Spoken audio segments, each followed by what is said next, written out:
I'd like to start by inviting the Secretary to read the notice of meeting. Thank you. Notice is hereby given that the annual general meeting of the Swansea Drilling Society will be held at the Swansea.com Stadium on Thursday, 23rd of April, 2026 at 12 o'clock. Thank you, Gareth. I have no apologies for absence. Does anybody else have any apologies from any colleagues or members? No? Okay. You would have hopefully seen a copy of last year's AGM minutes. Could I have someone to propose them as a true fair record? That you? Seconder? Sorry, Markham? See. Resolutions. The first one is to receive the annual report and account. The votes for was 1,740 and the votes against were 15.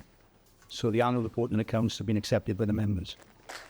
The second resolution is to appoint the auditor for this Mazars, and the votes there were 1,723 for and just 27 against. So Mazars are formally reappointed.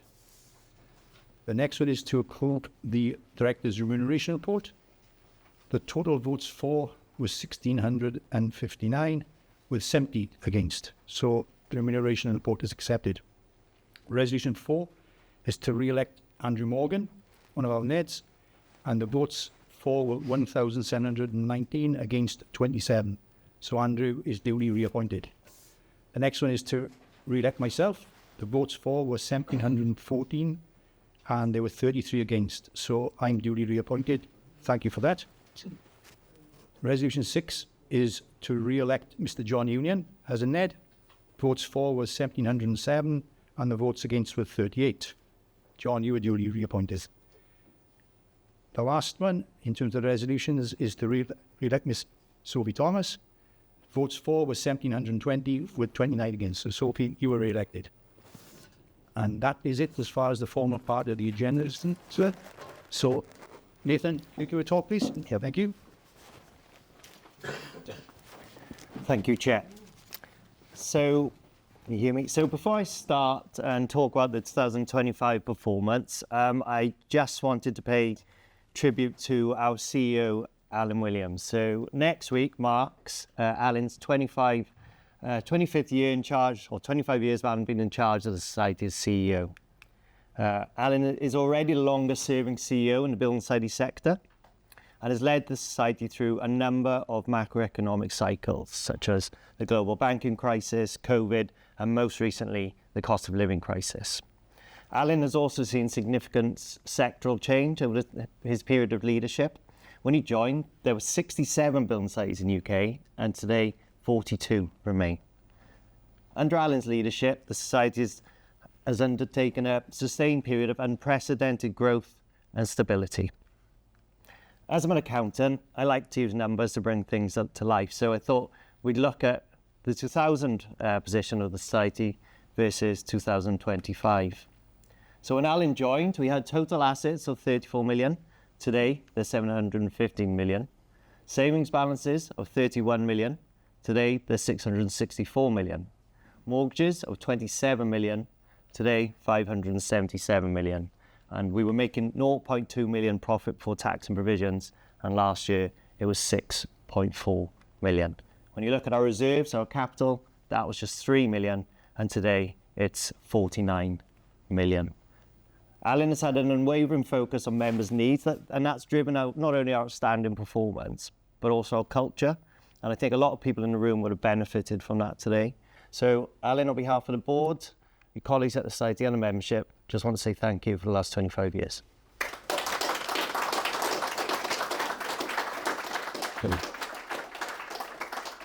So if we can turn to 2025 and how I summarise 2025, I think it was a year of a very strong financial performance, but more importantly, it was a year of significant investment in our future. We grew our assets and increased our scalability to 715 million. So it's 21 million growth, 3%, the highest the Society has ever achieved. That was in part driven by growing our savings balances by 16 million, 2.5%, to 664 million pounds. That's a very strong performance in a very competitive savings market. 2025 saw The vast majority of banks and building societies having to repay wholesale funding in the form of term funding scheme from the Bank of England back to the Bank of England, which pushed up retail rates, which made the savings market incredibly competitive. That said, we were still able to continue with our growth. And the thing that I'm really pleased about with this growth is it was done through one class of saver and member. We didn't differentiate between existing members and new members to bring savings in. We treat every member the same, which was particularly pleasing and something that not many banks and building societies actually do. We went into the year with strong liquidity at 25%, and we took a conscious decision that we would use some of that surplus liquidity to grow our mortgage book. But I'm pleased to report that even at the end of the year, our liquidity position is very robust at more than 20%. Turning to mortgages, we grew our mortgages to 577 million, with net lending of 47 million. That was achieved with gross lending of 118 million, which is the second highest in the Society's history, and I think really reflects the need for the Society's common sense approach to lending and our flexible lending policy. That lending was controlled and it was disciplined, and I think you can see that by our arrears as a percent of the mortgage book being 0.32%, the same as it was in 2024 and only 0.01% more than the arrears book in 2023. And that fares very well to the industry average, which is around 1%. So it really shows the strength of that mortgage book. So the management expensive ratio is a key ratio for any building society. It's your management expenses divided by your total assets. And what that tells you is, what is the cost of running the building society? How efficiently are we running your money? So when you look at the graph, you can see it was 1.25, and then 1.17 and 1.24. So it's been very stable over the last 3 years. And the reason we're very pleased with that output in 2025 is due to the investment that we made in the year, which I'll touch upon shortly. So there's some real tight cost controls there and making sure that your money's looked after well. We generated an operating profit for tax and provisions of 6.4 million. This was the same figure as in the prior year and only 0.2 million less than in 2023. So those 3 years have been real strong profits. And the thing I want to highlight on this is the sustainability of this business model. The profit isn't up and down. It's very consistent. And that's one thing that we're very focused on. Our reserves grew by 4.6 million. Another indicator of the sustainability of this business is that our reserves grew by 10%. I don't know if you remember on the mortgage chart, I said the mortgages are growing by 9%. So they're growing in tandem, and that's deliberate. We don't want growth for growth's sake. Instead, we want growth with a purpose. And that purpose is to help our members achieve home ownership or their financial goals, but also ensuring an appropriate return from the society so that we can continue to contribute to our members and our communities for the future. Now I'll turn to our colleagues, and they're at the heart of our success. Our people are everything to us. So we've got committed, member-focused colleagues, and they live our values every day, whether it's a cashier opening an account for a young saver and a welcome you get in a branch, a mortgage manager dealing with complex mortgage problems and finding solutions to help people achieve their home goals, or our arrears team dealing with a vulnerable or a customer who's fallen into difficulty and the care they treat those people with. Right to my finance team and how quick we pay suppliers, which is quicker than anywhere else I've ever worked in my life. So this is reflected our 95% customer satisfaction. So that's reflecting the service our teams give. We grew our team to 92. So here's some of the new faces at the society. And these new staff are right across the society. So we're strengthening right across the organisation. And I think it shows that now at 92 people, I think Alan, you said when you joined at 16, it shows that now how much of a key local employer we are. And in a time where lots of banks and building societies are making redundancies, we're growing and we're investing in our people. But it's not just people we've invested in. So 2025 was a year of digital transformation for the society. So we made a big investment, and we are incredibly proud that we were the first Welsh building society to launch a mobile app. And what this gives is increased convenience for our membership. So you can transact and manage your accounts on the move wherever you are. We also launched a new online savings platform, which for the first time will allow members to open accounts online. And that opens us up to the whole of Wales to increase our membership. I think one thing to note is this enhanced digital channel is not to replace our branch network, and we remain committed to opening or closing branches, particularly at a time when banks and building sites are closing branches in Wales at a rate of knots. I think this message becomes more important than ever before. In 2025, we celebrated 10 years in Carmarthen with a great event with the membership there and the local business community. And due to the success of the branch, we've actually purchased a larger premises in the town with a view to being able to serve the whole of West Wales. Not only that, it will increase the amount of staff we can employ in the area, not just in front office, but in back office and other skilled roles as well. So it'll really increase us as a large local employer in West Wales too. For the last few years, we've also had a team operating out of an office of a law firm in Abergavenny, led by Dan, who's at the back there.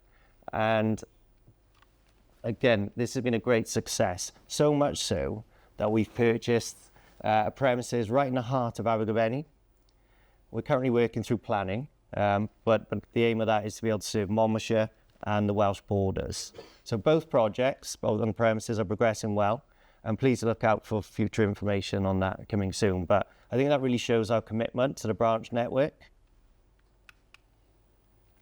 So not only are we committed to our branch network, but we're committed to our community. So it's been another year of investing in our communities. 2025 saw our first year anniversary of our partnership and the naming rights of the Swansea Building Society Arena. And we're incredibly proud of this partnership. It's attracted world-class talent to Swansea. And I saw the other day they'd actually had their millionth customer, which was bringing significant economic spend to the city as well. Alongside that, we've continued with our sporting sponsorship. So Swansea RFC, Swansea City FC, that is actually Sophia Gardens in Glamorgan, where if you visit there, you can visit the Swansea Building Society Lounge and also the Ospreys. And obviously they've been in the news lately. I think the thing with this we recognise is how important these teams are to our local communities and our areas. So once again, we've had a dedicated charity of the year. This year it was Prostate Cymru, and this is a charity which is incredibly close to our heart. We've had a member of staff suffering with have this illness, and we've seen the great work they do firsthand. Our teams have, through fundraising, raised £38,554 for a range of good causes. And in line with our ESG strategy, we've donated not only money, but colleagues' time. For example, a tree planting event in Pennthlegau Woods and a beach cleanup in Rossilly. So that's 2025. So what does the future look like? So we'll continue to invest in our people and our branch network and our technology. And we have a strong foundation with robust financials, including capital and liquidity. And with a clear purpose, we believe we're well positioned to serve our members for many more years to come. In closing, I just want to thank the board, my colleagues, and most importantly, the membership for your trust, your support, and your commitment. And thank you.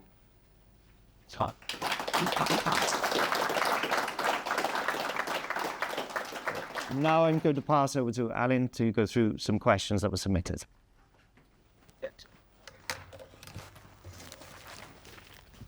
Good afternoon, ladies and gentlemen. Thank you, Nathan.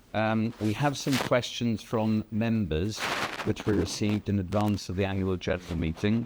So I'll read those questions out. My executive director colleagues, Nathan Griffiths and Catherine Griffiths, will answer those questions. And then we'll throw questions open to the floor. If anybody would like to ask me, Nathan or Kath, anything else about what you've heard today or last year's results. So question number one comes from Mr. Paul Morgan. I noticed that you do not offer fixed rates. Is that likely to change? So that was quite a brief sit down. So I think you can see from the results that we think our business model is strong enough to not have to offer fixed rates, not ruling it out completely in the future. But I think our rates we feel are highly competitive, and the growth we've shown over the last few years, I think reflects that. And I think alongside our mobile app and our savings platform and our new proposed branches, We think that will be enough to bring in the savings we need for the future. So no current plans to bring in fixed savings or mortgages. Thank you, Nathan. Mr. Andrew Gardner. As you now sponsor some of Wales's biggest sports teams, namely Swansea City, Swansea Rugby and Glamorgan Cricket, why don't you do competitions or invite loyal members to come and watch games as a guest of Swansea Building Society? It may even boost your customer base. Yeah, I mean, it's a great question and a great idea. And it's something we already do. So please look out for the competitions, not just for our members, but also for the charities and the good causes we support. So we'll often donate tickets for events to them for things like raffles, and that will continue in the future. Thank you. Next question from Mr. Worrell. As you have an office infrastructure in place at Abergavenny, would it be possible to upgrade it to a branch? Great question. Yes. Right, okay, you can sit down now, Nathan. Thank you. I've got 3 questions. Come up, Kath. So this is Catherine Griffiths, our Director of Risk and Compliance. Keeps me and Nathan in order. So I'll put away some questions for you, Kath. I'll do these one at a time, but they're from the same member, Mrs. Dorset. What plans do you have to employ more females or ethnic minorities?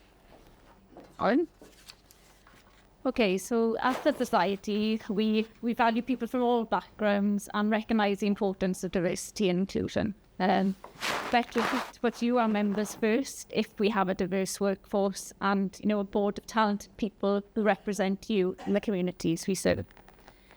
We also accept there are always improvements that we can make. Over the last several years, the Society has made steady progress in moving towards a more gender-balanced senior team.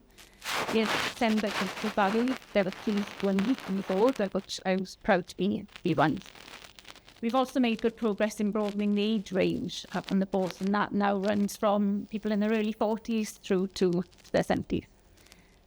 In terms of our overall workforce, 61% female, and many of our part-time roles at the branches are particularly valued by female staff who may be juggling childcare or other commitments. Our nominations committee is responsible for the appointment of new board members and have taken positive action to encourage applications from candidates from diverse backgrounds. The best candidates from that pool of applicants are shortlisted, and then following interview, the best candidate for the role is selected. Positive discrimination is not permitted under UK law, but we are committed to take positive action to encourage diverse applicants, and that we have done. The Society recognises this is an ongoing and constantly evolving issue, and there is a range of initiatives aimed at increasing the diversity of the board and the workforce as an ongoing commitment. Okay, question 2 from the same member. Do you have career progression for your shop floor staff to train them into leadership roles?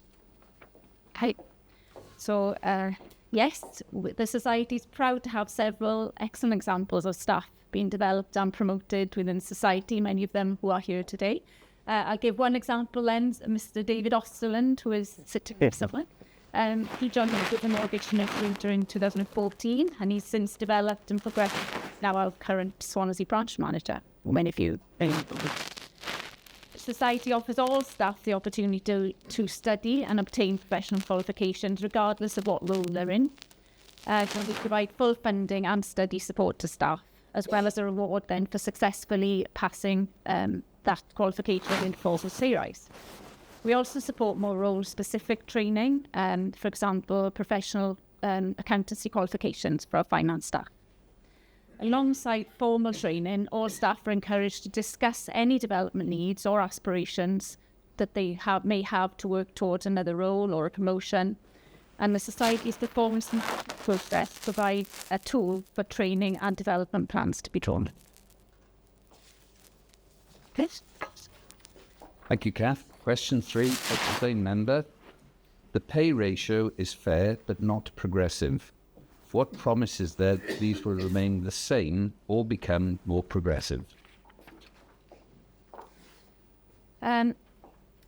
So to promote transparency and good governance, the Society has chosen to voluntarily disclose a snapshot of the overall pay gap between the basic salary of the executive directors compared to the lowest paid employee in the Society. Our Remuneration Committee is responsible for setting salary levels of the exec directors. These are reviewed each year by reference to detailed benchmarking data from across the sector, and that's produced by our trade body, the Building Society Association. So they look at this alongside wider financial services sector data, as well as current market conditions at the time. In conducting their review, the committee balances the need to attract and retain talented individuals within senior roles who will be responsible for continuing the great success of the Society, with the need to ensure rewards are fair in relation to the overall salary structure. All employees were provided with inflation-beating pay rises in 2025, and that was to support them with rising rents. And the Society remains extremely mindful of how the cost of living pressures impact that. Thank you, Catherine. That's the last of the questions that we had in advance of today's meeting. But Nathan, Catherine, and myself are more than happy to take questions from the floor, if anybody would like to start us off. Yes, sir. In your review, Alan, you spoke of people complex income feed.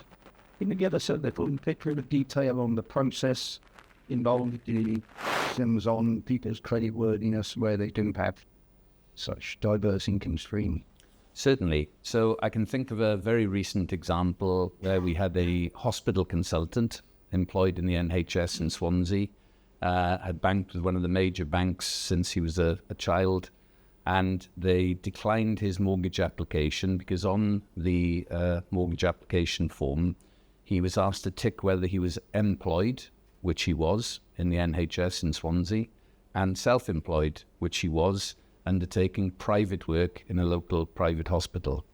And the computer system in this big bank said you cannot be employed and self-employed. So in that particular example, he came to see us and he said, I'm quite happy to give up my self-employment because it's causing me problems in obtaining a mortgage.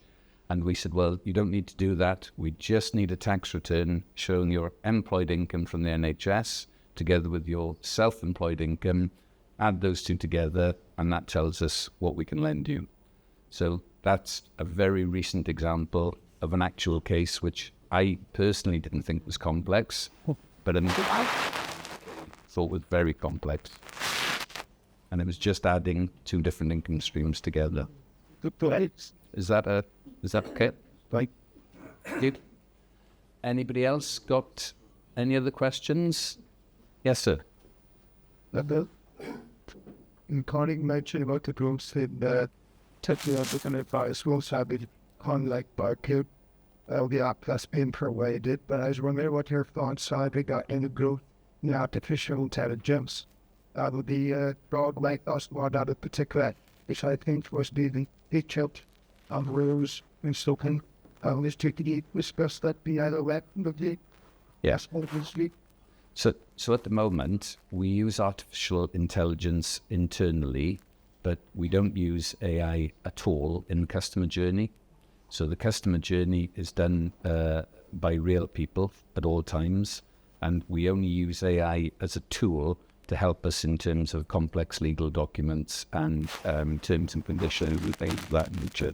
So it's generally a help to the executive management team. But in terms of the customer-facing side of the business, we haven't used AI at all to date.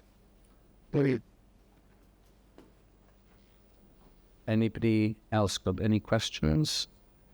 Can I ask another one? Yes, sir. Of course you can. Could you give us a little more information on the range of mortgage values in the society portfolio? Are we sort of focused towards what you might call the upper end of the market where one might surmise risk a little lower, or are we covering the entirety of the market? So it's a good question. We have got a wide range of mortgage products, but I think the first thing to say is that the majority of our mortgage customers at the moment are owner-occupiers living in the house that is mortgaged to the society. So I would say that would be over 82% of the mortgages we've got are owner-occupier. And then there's a split of another 12%, a little bit higher, that would be buy-to-let. So typically somebody who's renting a property out to a third party, or maybe more than one property. We noticed from the COVID period that there was a much greater demand for holiday-let mortgages, particularly in Pembrokeshire and West Wales as one example, where I think people had stayed at home in the COVID years initially and maybe holidayed in new areas that they perhaps hadn't visited before. So this is an area of our business that we've grown. And then there's a small part of our business which is commercial mortgages, but I'd have to say the commercial mortgages in the main would be linked to a residential property. So in other words, somebody might be buying a big house with 3 stories and converting it into 3 flats, or it could be a builder that's building 1 to 10 houses with a view to building the houses and selling them on. So typically the book, I would say, is in terms of UK building societies, Swansea Building Society has got one of the highest rates of residential mortgages in the whole of the UK. Is that what you wanted? Yes. Anybody else got any other questions? No? Okay. I'd like to call on Tina Tew, the Chief Executive of Prostate Cymru, to come and receive a cheque on behalf of you, our members, for every member that voted in the 2025 annual general meeting votes. We've donated £1 to Prostate Cymru, and we've rounded that up to £2,000. So I just want to announce that cheque. There you go, Tina.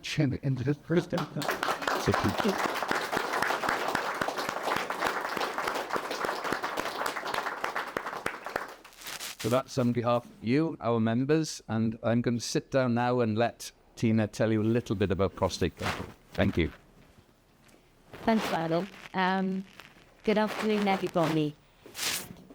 My first task is to thank you all so very much for that cheque today, but also to thank Swansea Building Society for choosing us as their nominated charity for the year. Prostate Cymru is very much people-focused, and we're passionate about what we do. And listening to what's happening today, part of the presentation, but also our personal experiences of dealing with the staff, I know we share that ethos. So it's a perfect partnership. I'd like to tell you a little bit about the association and how it began. Well, back in 2024, we were in this very room, and we'd worked in conjunction with Swansea Football Foundation to bring the first PSA test event to Swansea. It was a first for the charity, and it was very much a first for Swansea Football Foundation. So we're very grateful for them and Swansea Football Club. And on that day, we had 200 men come through this door to have their PSA tested. The good news is 194 of those were perfectly fine. They had peace of mind. For the next 2-3 years, depends on their personal circumstance, they were perfectly fine. But as often happens, 16 men received news that something was wrong. And one of those individuals was a staff member at Swansea Building Society. I'm sure Martin won't mind me mentioning him personally. He's been our poster boy since then, telling his story. So, Martin, thank you very much for that. And we're delighted that your health is, recovered, I hope. All good news for you. So, from that, obviously, we had an introduction to Swansea Building Society and the staff there. But what happened in 2025, we were very fortunate to formalise that partnership. And with that sponsorship from Swansea Building Society, we were able to embark on a further scheme, which meant that 10 venues across Wales were also able to host a PSA test day. Swansea Building Society specifically sponsored 3 of those events. across those 3 events, 1,000 men were tested. And for you to know, 115 men received the news that something was wrong. And so you can take pride in knowing that you could potentially have saved 115 lives across those 3 tests. So again, thank you everybody here. Thank you, Alan and the staff, for supporting us. That takes us on to 2026. So I'm delighted to say that our partnership will continue. There's a lot more work to do with regard to raising awareness of prostate cancer.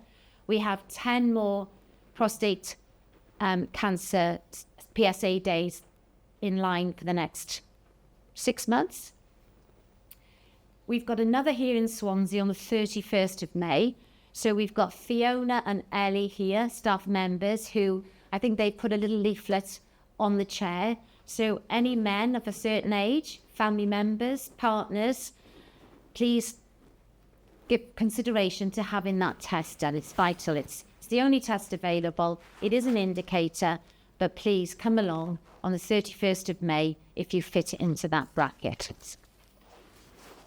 So my final thoughts are just to say a huge thank you to the staff in particular, how they've embraced the charity and have joined in not only raising the awareness, but also fundraising. And we've had a bit of fun along the way. We had 50 customers and staff on a big walk, 4 staff on our cycling event, and 8 staff running 3 half marathons. So that was 2025. And I'm sure there were lots of other things going on.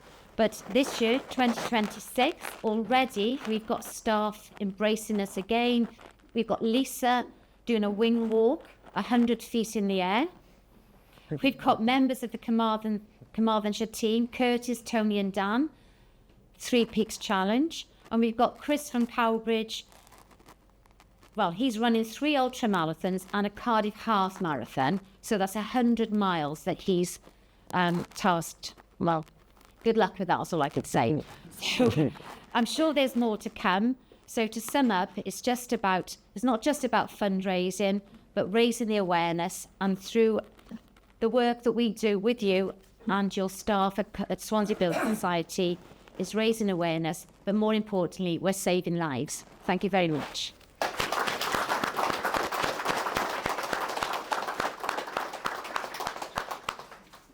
Thank you, Tina, and it's been a pleasure working with you. So, ladies and gentlemen, it only remains for me to, on behalf of my colleagues on the board and at the whole of Swansea Building Society, to thank you for your support, as always, in 2025. Thank you again for coming today. It made such a difference to see so many of you in person, face to face. And I do hope that you'll be able to join us with some refreshments after the meeting. Thank you very much.